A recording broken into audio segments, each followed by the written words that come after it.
All right, folks, gather round. Let me tell you a story that's going to hit home for all you good folks out there in the US, especially you middle-aged and senior folks who've dealt with those pesky HOA headaches. Picture this. It's a humid afternoon in Pinewood Estates, a quiet little neighborhood just outside Atlanta, Georgia. The community meeting room is packed, folks sipping coffee from chipped mugs, whispering about the potholes on Maple Street and the playground that's been falling apart for years. Into this mess walks Pam Bondi, a tough-as-nails lawyer you'd trust with your life. She's rocking a deep green suit, carrying a beat-up briefcase stuffed with papers, looking like she means business. Now, Pam's here to stand up for us regular folks against Susan Fletcher. Yep, the big shot HOA president everyone calls the HOA Karen behind her back. Susan's the type who'd fine you for leaving your trash can out an extra hour or planting the wrong flowers. Word is, she's been dipping into the neighborhood's fund, $500,000 gone, to spruce up her fancy private golf course, while our streets stay dark and kids can't play safely. Can you believe that? I mean, I've seen my own grandkids trip on those broken sidewalks. Susan's perched at the front table, glasses sliding down her nose, hair pulled tight in a bun like she's about to scold someone. She glares at Pam like she's already won, with her lawyer Greg Palmer, red-faced and sweaty, sitting next to her, looking like he'd rather be anywhere else. Pam steps up, calm but firm, and says, "Mrs. Fletcher, we're here because folks are saying you took $500,000 from our community fund. I'm speaking for the neighbors, and we just want the truth." Well, Susan lets out this high-pitched laugh, waving her hand like it's no big deal. "Oh, Pam Bondi, where'd you dig up those crazy numbers? I've run this HOA for 10 years, and no one's ever dared call me a thief. You better double-check before you start pointing fingers." A couple of her cronies, those yes men on the HOA board, chuckle, and the room gets tense. You can feel the air thicken, like when you're waiting for the first clap of thunder in a summer storm. Some folks shift in their seats, others mutter under their breath, half scared, half hopeful that Pam's got something up her sleeve. This is where it gets real, friends. Susan's been lording over us for too long, making rules about our own yards while pocketing our money. Pam's here to fight that injustice, to show that we, the community, can stand together against bullies like her. It's not just about the cash, it's about fairness, about proving that no HOA Karen can trample on us without a fight. Stick with me, because this story's about to take a cold turn, and it's all about justice prevailing in the end. So there we were in the Pinewood Estates meeting room, the air so thick you could cut it with a butter knife. Pam Bondi, bless her heart, was trying to lay out the cold, hard facts for us neighbors. But Susan Fletcher, that HOA Karen, wasn't having any of it. Every time Pam opened her mouth, Susan jumped in like a kid who can't wait her turn at bingo night. Hold on, Susan snapped, waving her hand like she was shooing a fly at a barbecue. Pam barely got a word in edgewise, but she didn't let it rattle her, not one bit. Pam pulled out a stack of financial reports, the kind of paperwork that'd make your eyes glaze over. But she made it simple for us. "Look here, folks," she said, holding up the pages like they were a winning lottery ticket. "The community fund dropped from $750,000 to $250,000 in just 6 months.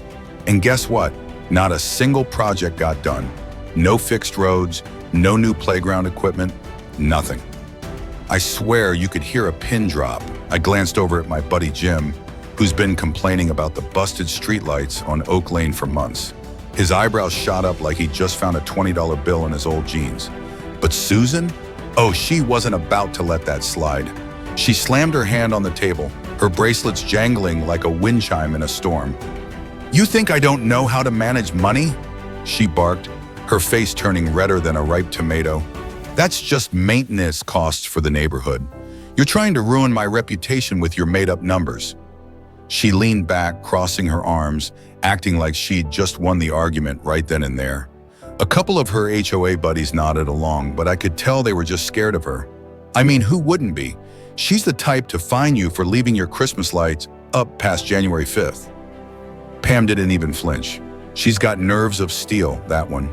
She picked up another paper, a receipt this time, and held it up for everyone to see.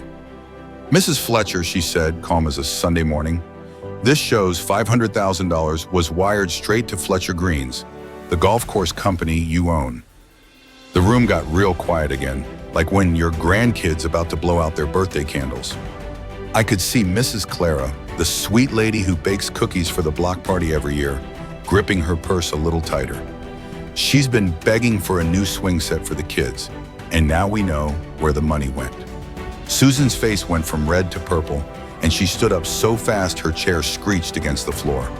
"How dare you insult me in front of everyone?" she yelled, pointing a manicured finger at Pam. "I'll sue you for slander.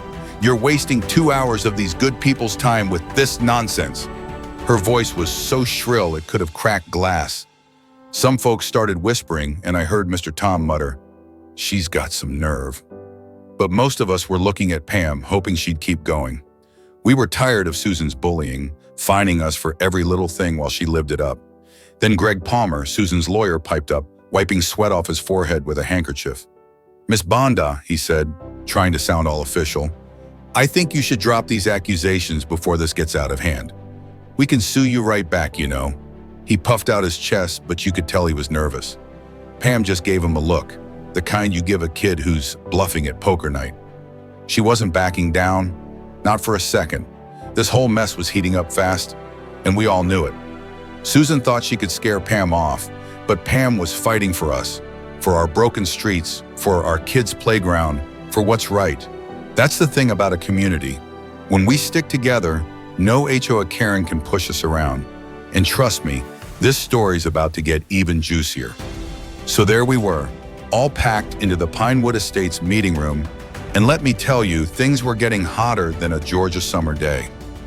Pam Bondi, our lawyer hero, wasn't about to let Susan Fletcher, that HOA Karen who'd been bossing us around for years, get away with her nonsense. Susan had been yelling her head off, calling Pam a liar, but Pam? She was cool as a cucumber, like she'd dealt with a dozen Susans before breakfast. Pam slapped a thick stack of papers on the table, the kind of stack that'd make you think twice about messing with her. "Take a look at this, folks," she said, her voice steady, like she was explaining how to fix a leaky faucet. "This here's a contract between the HOA and Fletcher Greens. That's Susan's golf course business. It says right here she approved $500,000 of our money to go straight to her company without a single resident's okay. And guess what? That's against Georgia law, plain and simple." I swear you could have heard a mosquito buzz in that room. I glanced over at my neighbor Betty, who's been saving up for a new community garden. Her jaw dropped so low I thought it might hit the floor. Susan's face twisted up like she'd just bit into a lemon. She stammered, "That contract's fake. You printed that up to smear me, didn't you?" Her voice was all shaky now, not the bossy tone she'd been using to fine us for leaving our garage doors open too long. But Pam wasn't fazed. She just smiled, a little smile, the kind you give when you know you've got the upper hand at a church potluck, and pulled out another paper. "Well, Mrs. Fletcher," she said, "if it's fake, how come this signature matches the one you put on last year's HOA meeting minutes?" She held up both papers side by side, and even from my seat in the back, I could see those squiggly lines were identical. The room erupted in gasps. Old Mr. Jenkins, who's been complaining about the cracked sidewalks on Elm Street, let out a loud, "Well, I'll be." Susan started stuttering, her hands flailing like she was trying to swat away the truth. Her lawyer, Greg Palmer, didn't even look up. He just kept his head down, staring at the table like it might magically swallow him whole. I almost felt bad for the guy, but then I remembered how he'd backed Susan when she fined me $50 for parking my pickup an inch over the line. Pam wasn't done, though. She pulled out another report, this one with a bank logo on it, and held it up like it was a winning bingo card. "And here's the kicker," she said, her voice still calm but with a fire behind it. "This bank statement shows $300,000 of that money went straight from the HOA fund into Susan's personal account. And you know what she spent it on?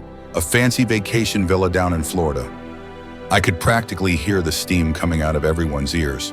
Mrs. Clara, who organizes the kids' Easter egg hunt every year, clutched her purse so tight I thought it might burst. That money could have fixed the playground her grandkids play on. Susan shot up from her chair, her face redder than a fire truck. "You're lying," she screamed, her voice cracking like a teenager's. "I didn't do anything wrong." But the way she was shaking, you could tell she was caught. Her usual high and mighty act was crumbling faster than my old shed in a storm. We all knew it, and so did she. Pam just stood there, letting the truth sink in, fighting for us like a true neighbor would. This wasn't just about the money, it was about taking back our community, showing that no HOA bully could push us around when we stood together. And let me tell you, things were about to get even wilder. Now let me tell you, things in that Pinewood Estates meeting room got crazier than a barrel of monkeys. Pam Bondi, our no-nonsense lawyer, had just dropped a bomb on HOA Karen Susan Fletcher. Pam, cool as a cucumber on a hot Georgia day, pulled out this little recorder. Looked like something you'd use to record your grandkid's piano recital, and hit play. Out comes Susan's voice, sharp and screechy as a rusty gate. "Transfer the money to the golf course account. No one will notice. Those dumb old residents won't ever check." The whole room exploded like someone had lit a firecracker at the 4th of July barbecue. Folks started shouting all at once. Mrs. Clara, the sweet granny who always brings cookies to the block party, jumped up so fast her chair tipped over. "I knew it," she hollered, shaking her fist like she was ready to march down to Susan's house herself. "She stole the money for the kids' park. My grandbabies have been playing on broken swings for years." I swear, I've never seen her so mad. She's usually the calmest one at bingo night. Everyone was losing it.